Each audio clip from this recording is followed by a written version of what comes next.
Hello everyone, welcome to MK's Biovision. Today our topic of discussion is tryptophan-operon regulation.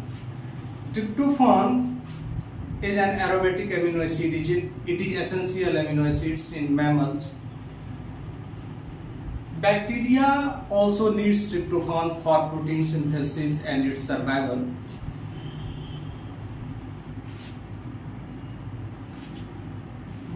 Bacteria can synthesize tryptophan also. Human being can't do it, but bacteria can synthesize tryptophan if tryptophan is not supplied in the culture medium. Bacteria has the option, bacteria has the gene, cluster of genes that when expressed, they produces a set of enzymes that is needed for the biosynthesis of tryptophan. Here we see there is a set of genes needed for the biosynthesis of tryptophan.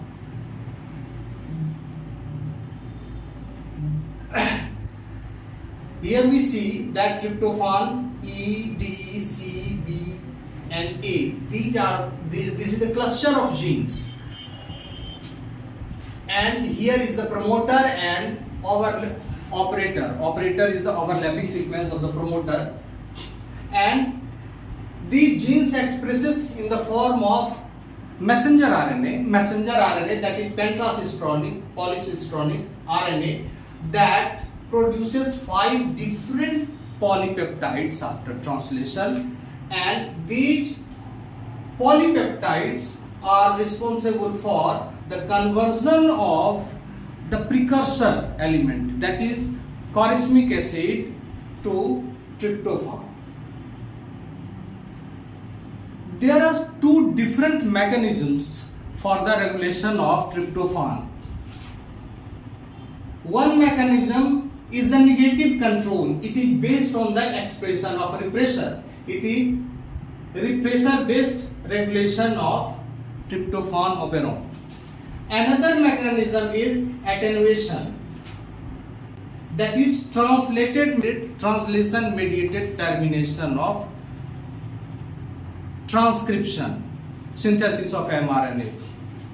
In bacteria, translation and transcription occurs in the same chamber. That is why translation begins before the transcription gets completed. First of all, we will discuss this first mechanism, that is repression based or negative regulation. This is also known as repressible system because it is controlled by repressor. Here is repressor. Repressor is inactive.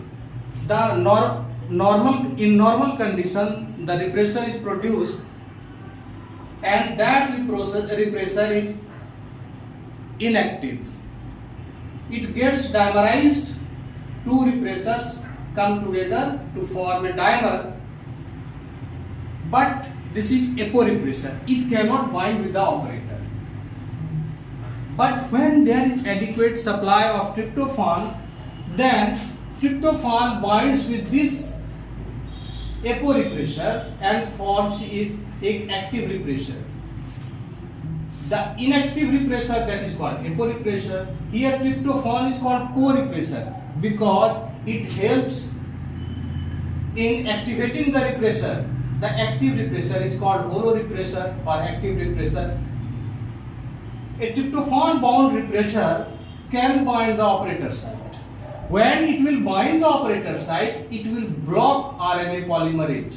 RNA polymerase that binds this promoter region, and it will move downwards, and finally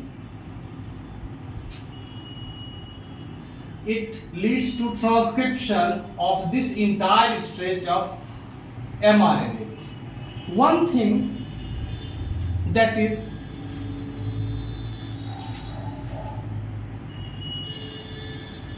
unique or that is peculiar to this system is that there is a sequence called leader sequence between operator and the structural gene. Operator and the structural gene. That is called leader sequence. Leader sequence contains a specific region that is called attenuator. The attenuator is nothing but a sequence of a particular sequence of DNA that helps in the termination or non-termination of transcription. We'll discuss about this, the role of the attenuator in the latter part of the discussion. First of all, we will see this role of regulatory element, that is repressor. Suppose if repressor is bound to operator, there will be no biosynthesis, there will be no transcription, no formation of this mRNA, and if the mRNA is not formed, these peptides will not get produced by the translation. These peptides are needed for the conversion of charismatic acid to tryptophan. From E to B, there are 5 polypeptides that are needed for the conversion of charismatic acid to tryptophan. But these polypeptide E and D forms enzyme 1, polypeptide C, alone function as enzyme. Here polypeptide B and A come together to form another enzyme.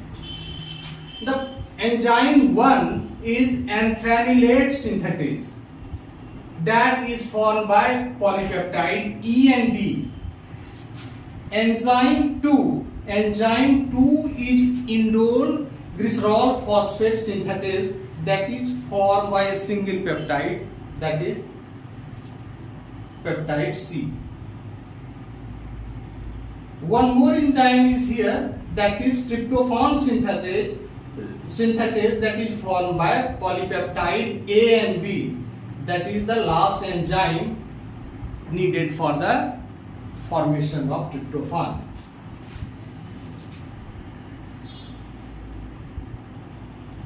There are 2 intermediates in this metabolic pathway of biosynthesis. One is here by solid black dot we see, this represents intermediates that is formed in this pathway, that is PRA. PRA is phosphoribosyl anthranilate, and another intermediate is CDRP, carboxyphenyl amino deoxyribulose phosphate. Carboxyphenyl amino deoxyribulose phosphate. These intermediates are in the middle of the metabolic pathway, and this leads to formation of tryptophan. If there is tryptophan, if the tryptophan is available in the medium, the repressor, this expression, this transcription will turn off, because repressor will block the progression of this RNA polymerase bound to this promoter region. But if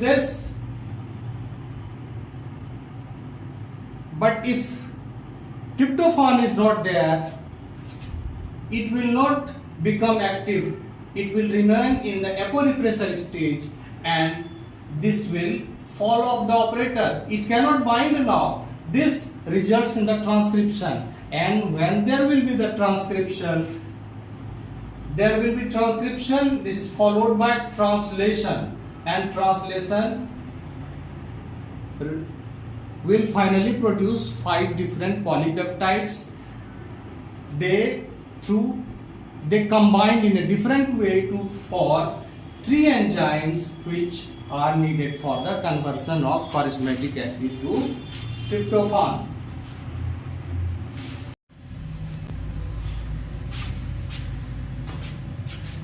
tryptophan का जो second mechanism है regulation का है वो है attenuation.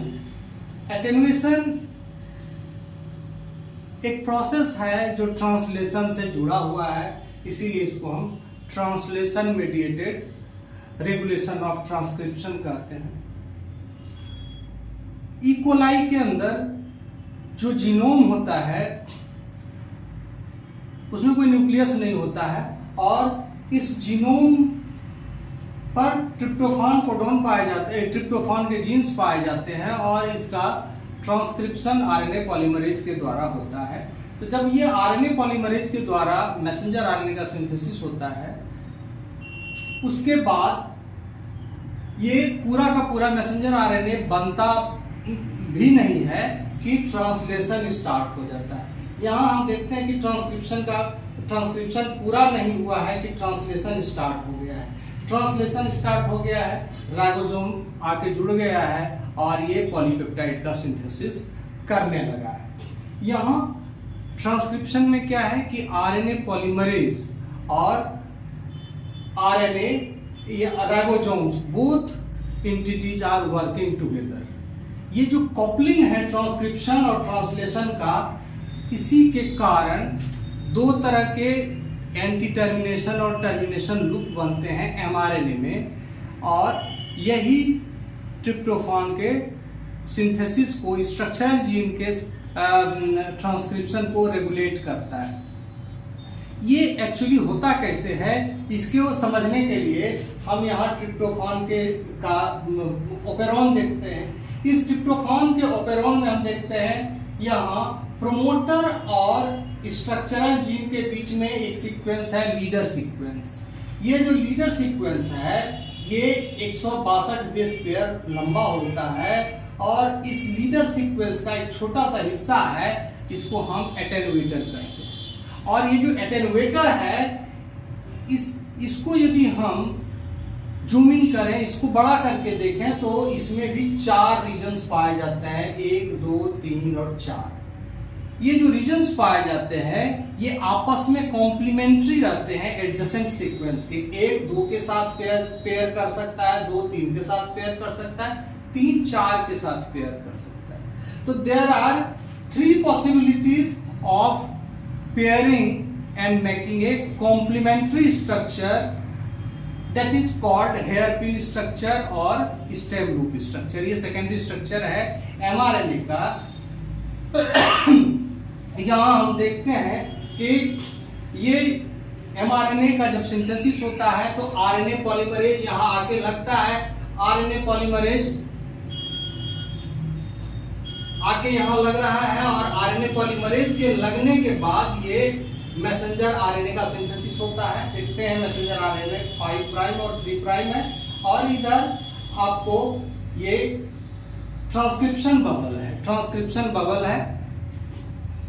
अब ये जो इस स्ट्रक्चर को टर्नरी कॉम्प्लेक्स कहते हैं और इसके अंदर आप देखते हैं कि सबसे पहले जब ट्रांसक्रिप्शन स्टार्ट होगा +1 है, मतलब फर्स्ट न्यूक्लियोटाइड का सिंथेसिस होगा, ट्रांसक्रिप्शन होगा, तो ट्रांसक्रिप्शन के अंदर जो एमआरएनए होगा उसमें सबसे पहला ट्रांसक्रिप्शन वाला पार्ट लीडर सीक्वेंस का होगा और इसी लीडर सीक्वेंस का एक छोटा सा हिस्सा एटेनुएटर सीक्वेंस होता है। एटेनुएटर के 4 जोन्स होते हैं, कॉम्प्लीमेंट्री जोन। तो ये इसमें हमने यहाँ 1 2 3 एंड 4, तो सबसे पहले ये एटेनुएटर वाला रीजन ही सिंथेसाइज होगा। जब ये एटेनुएटर वाला सिंथेसाइज होगा रीजन, तो इसके बाद स्ट्रक्चरल जीन का फॉर्मेशन होगा, इसके बाद स्ट्रक्चरल जीन का ट्रांसक्रिप्शन होगा और उसके बाद फाइनली ट्रांसलेशन होके ये बनेगा।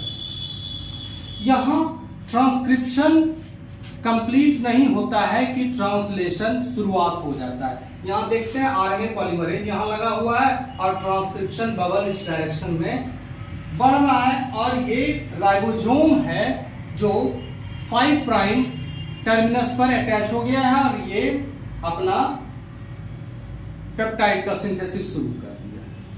इसमें सबसे पहले ये किससे होकर गुजरेगा? सबसे पहले it will encounter the region number 1। It will during that region encounter, ये रीजन नंबर 1 को हम एक क्रिटिकल रीजन भी कहते हैं, क्योंकि ये इस रीजन में 14 कोडोन का एक ओपन रीडिंग फ्रेम पाया जाता है, जिसमें 2 कोडोन जो होते हैं ट्रिप्टोफान के होते हैं। ट्रिप्टोफान का कोडोन यूजीजी होता है, यानी कि रीजन नंबर 1 में ही 2 यूजीजी के कोडोन पाए जाते हैं, 14 में 2 यूजीजी के कोडोन पाए जाते हैं। रिमेनिंग जो 12 है वो किसी और एमिनो एसिड्स के होते हैं। तो अब इसमें हम देखते हैं कि जब राइबोसोम आगे की तरफ मूव करेगा, पेप्टाइड का सिंथेसिस करने लगेगा, तो जब ये रीजन नंबर 1 पर आएगा और इसके जब ये यूजीजी कोडोन ट्रिप्टोफान के यूजीजी कोडोन से होकर गुजरेगा, then it will ask for a tryptophan loaded tRNA. Tryptophan loaded tRNA, वैसा टीआरएनए जिस पर ट्रिप्टोफान लगा हो।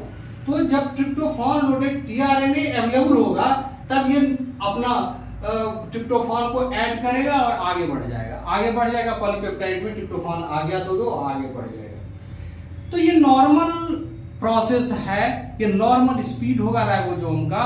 तो इस स्थिति में क्या होगा कि जब नॉर्मल स्पीड है राइबोसोम का, तो उस स्थिति में यहां 1 वाले रीजन से ये तुरंत 2 वाले रीजन पर चलाएगा। इनिशियली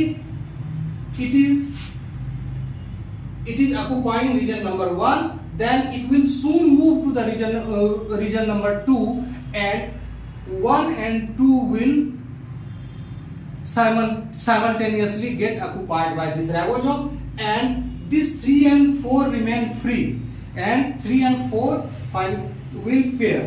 तो 3 and 4 जब पेयर करेगा तो ये टर्मिनेशन सिग्नल बनाएगा, टर्मिनेशन सिग्नल देगा, यानी कि यह अब टर्मिनेट करा देगा। अब 3 राइबोसोम नॉर्मल स्पीड से जा रहा है, ट्रिप्टोफान का एडिशन हो गया है पॉलीपेप्टाइड में, तब ये क्या करेगा? टर्मिनेशन कराएगा, क्योंकि 1 और 2 तो ऑक्युपाइड है, केवल 3 और 4 बचा हुआ है। तो 3 और 4 can pair and make a termination loop. तो टर्मिनेशन लूप देखिए यहां बन गया है और इस तरह से सिंथेसिस हो गया है। तो इसमें क्या होगा कि केवल एक छोटा सा हिस्सा जो लीडर का एटेन्यूएशन वाले रीजन में आकर तो ट्रांसक्रिप्शन रुक ही जाएगा, क्योंकि टर्मिनेशन हो जाएगा 3-4 के पेयरिंग होने से। अब ये 3-4 के पेयरिंग होने से जब टर्मिनेशन हो जाएगा, तो एक छोटा सा हिस्सा लीडर सीक्वेंस का ही सिंथेसाइज हो पाएगा। यहां से लेकर यहां तक का एक छोटा सा हिस्सा जो लीडर पेप्टाइड का होगा वो बनेगा। पूरा का पूरा एमआरएनए नहीं बनेगा, पूरा का पूरा एमआरएनए नहीं बनेगा। अब जब देखते हैं कि ट्रिप्टोफान का शॉर्ट सप्लाई है, कल्चर मीडियम में ट्रिप्टोफान कम है, शॉर्ट सप्लाई है, डेफिशिएंट है, उस केस में क्या होगा कि ribosome will pause for a while, थोड़े समय के लिए रीजन नंबर 1 पर ये स्टक हो जाएगा। क्यों? क्योंकि लोडेड टीआरएनए इसको नहीं मिल रहा है, लोडेड टीआरएनए नहीं मिल रहा है। It will pause for a while, थोड़े समय के लिए ये रुक जाएगा। और जब ये रुक जाएगा 1 पर, तो 2 और 3 वाला जो रीजन है ये पेयर कर लेगा, 2 और 3 वाला पेयर कर लेगा रीजन। तो ये 2 और 3 वाला रीजन जब पेयर कर लेगा तो इसको कहेंगे anti termination. It will give anti termination signal. This means that now the whole stretch of RNA including the leader sequence will be synthesized। अब पूरा का पूरा mRNA बनेगा, यानी कि 2 और 3 जब पेयर कर लेगा तो उस स्थिति में पूरा का पूरा mRNA बनेगा। और जब पूरा का पूरा mRNA बनेगा, तब ये जो 5 पेप्टाइड हैं जो मेटाबॉलिक पाथवे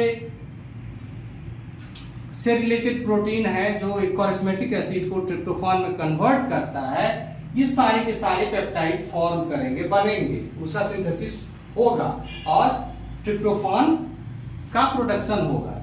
तो अब देखिए, we can correlate, there are 2 mechanism mechanisms here. One is repression based and another is attenuation based. Repression based में भी ट्रिप्टोफान यदि है तो ये रिप्रेशर से जाके बन जाता है और ये क्या करता है, ये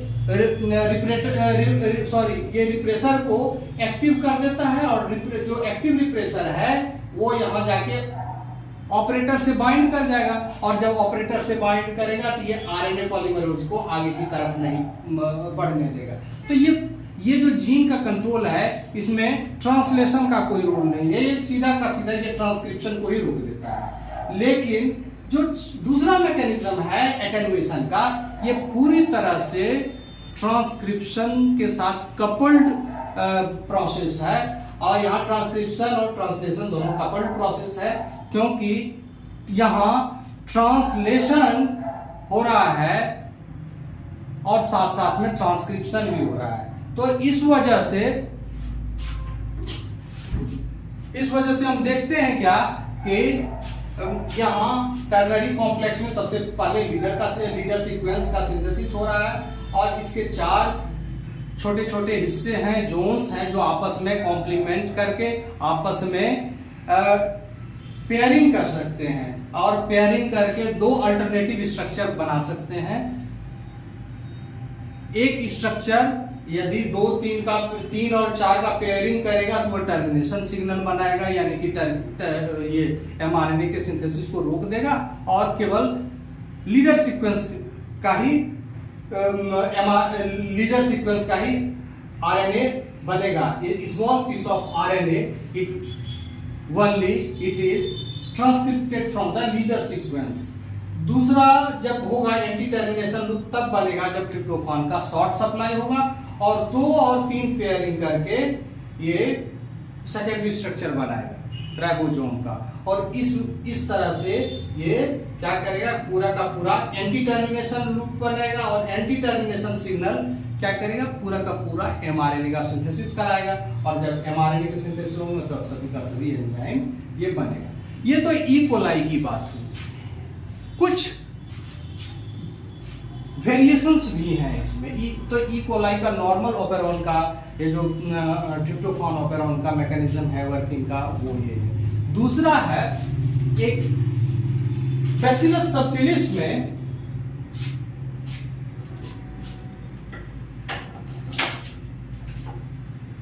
बैसिलस सबटिलिस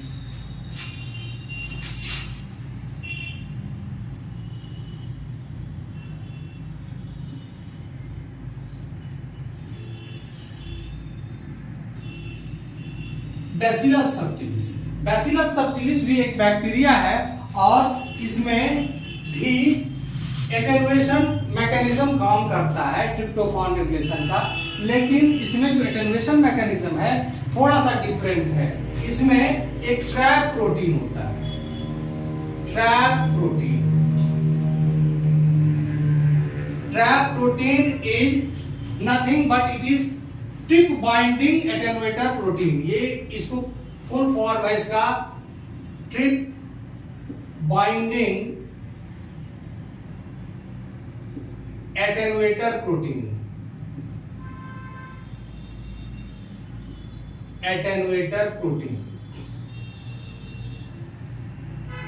ये जो ट्रैप है, ट्रैप ये 11 सब यूनिट्स का बना होता है। 11 सब यूनिट्स का बना रहता है। तो ये 11 सब यूनिट्स का बना रहता है। ये सारे सब यूनिट्स हैं, कुछ सामने की तरफ दिख रहे हैं, कुछ पीछे हैं। तो ये 11 सब यूनिट्स हैं सभी, और ईच सब unit can bind with tryptophan molecule individually. तो हर एक के साथ एक ट्रिप्टोफान बाइंड कर सकता है, एक मॉलिक्यूल ट्रिप्टोफान का बाइंड कर सकता है। तो जितना ट्रिप्टोफान अवेलेबल होगा उतना ही ज्यादा ये ट्रैप प्रोटीन सैचुरेटेड होगा, क्योंकि ज्यादा से ज्यादा इसके सब यूनिट्स ट्रिप्टोफान के साथ बाइंडिंग करेंगे। तो इस तरह से ये जो ट्रिप्टोफान का सप्लाई है it will determine the saturation level of this trap protein. अब ये ट्रैप प्रोटीन क्या करेगा, trap protein will bind to this leader sequence. Trap protein ये लीडर सीक्वेंस से बाइंड करेगा। ट्रैप प्रोटीन ये लीडर सीक्वेंस के में भी जो एटेन्यूएटर रीजन है उसके साथ ये इंटरेक्ट करेगा, और इंटरेक्ट करने के बाद ये भी दो संभावना या दो तरह का हेयरपिन लूप स्ट्रक्चर बनाएगा, यानी कि ये भी टर्मिनेशन और एंटी टर्मिनेशन कराएगा। यानी कि binding of trap protein with this attenuator region of tryptophan L gene or leader sequence is responsible for the attenuation, and ये ट्रैप प्रोटीन का सेचुरेशन ये डिटरमाइन करेगा कि टर्मिनेशन सिग्नल दें या ना दें। यदि शॉर्ट सप्लाई है तो एंटी टर्मिनेशन बनाएगा, यानी कि पूरा का पूरा mRNA बनाएगा, और यदि शॉर्ट सप्लाई है तो टर्मिनेशन सिग्नल देगा। यानी कि बायोसिंथेसिस की कोई जरूरत नहीं है, क्योंकि biosynthetic pathway also needs lot of ATP. बहुत सारा एटीपी यूज होता है, और बैक्टीरिया जो है एनर्जी खर्च नहीं करना चाहता है, वो मेटिकुलस है so far as the energy expenses are concern. कम से कम एनर्जी में ये बायोसिंथेसिस करना चाहता है। जब ट्रिप्टोफान नहीं है तब तो बायोसिंथेसिस करने की मजबूरी है, लेकिन ट्रिप्टोफान यदि है तब उसको रोक देता है, बायोसिंथेटिक पाथवे को पूरी तरह से रोक कर रखता है। उसी के लिए ये डुअल मैकेनिज्म है। एक मैकेनिज्म इसको हम कह सकते हैं कोर्स ट्यूनिंग। कोर्स ट्यूनिंग यानी कि ये सीधा का सीधा काम करता है जीन पर ही, जबकि दूसरा जो सीक्वेंस है वो आरएनए वो ट्रांसलेशन से कपल्ड करके काम करता है। तो ये फाइन ट्यूनिंग है, फाइन ट्यूनिंग है। ऐसा देखा गया है कि लीडर सीक्वेंस को यदि डिलीट कर दिया जाए तो ट्रांसक्रिप्शन लेवल बढ़ जाता है। डिलीशन म्यूटेशन यदि लीडर सीक्वेंस में हो जाए तो डिलीशन म्यूटेशन लीडर सीक्वेंस में होगा, obviously the attenuator region will get deleted, और इसका ये कंसीक्वेंस होता है कि ट्रांसक्रिप्शन जो ट्रिप्टोफान का होता है वो बढ़ जाता है, इंक्रीज हो जाता है। तो इसका ये हिस्टोरिकल सिग्निफिकेंस है। तो एटेन्यूएशन यहां तो हमने देखा है कि अब लैक प्रोटीन है तो उसमें भी डुअल मैकेनिज्म है, एक्टिवेटर का रोल है, दूसरा नेगेटिव रिप्रेशन है, इंडक्शन है, सॉरी, वहां भी रिप्रेशन का रोल है। यहां भी डुअल मैकेनिज्म है, और रिप्रेसर प्रोटीन भी है और एटेन्यूएशन भी है। लेकिन ऐसा देखा गया है कि इसमें जो हमारे एमिनो एसिड्स है, स्टैंडर्ड एमिनो एसिड, उसमें करीब 6 ऐसे एमिनो एसिड्स है जिसका बायोसिंथेसिस पूरी तरह से एटेन्यूएशन बेस्ड है। There is no other mechanism, there is no dual mechanism, there is only one single mechanism, that is attenuation. वही एटेन्यूएशन ही उसके सिंथेसिस को पूरी तरह से रेगुलेट करता है। वो एटेन्यूएशन हो सकता है प्रोसेस थोड़ा कॉम्प्लेक्स ज्यादा हो, उसमें कई तरह के मतलब और भी जो संभावना बनती है टर्मिनेशन और एंटी टर्मिनेशन लूप्स के, वो ज्यादा होते हैं। तो at least there are 6 amino acids whose synthesis is purely based on the attenuation mechanism. कुछ एग्जाम्पल है जैसे हिस्टिडीन, थ्रियोनिन और ल्यूसीन। हिस्टिडीन, थ्रियोनिन और ल्यूसीन, ये सारे के सारे एटेन्यूएशन बेस्ड हैं, केवल attenuation based, attenuation based regulation, attenuation based regulation है। Okay, thank you.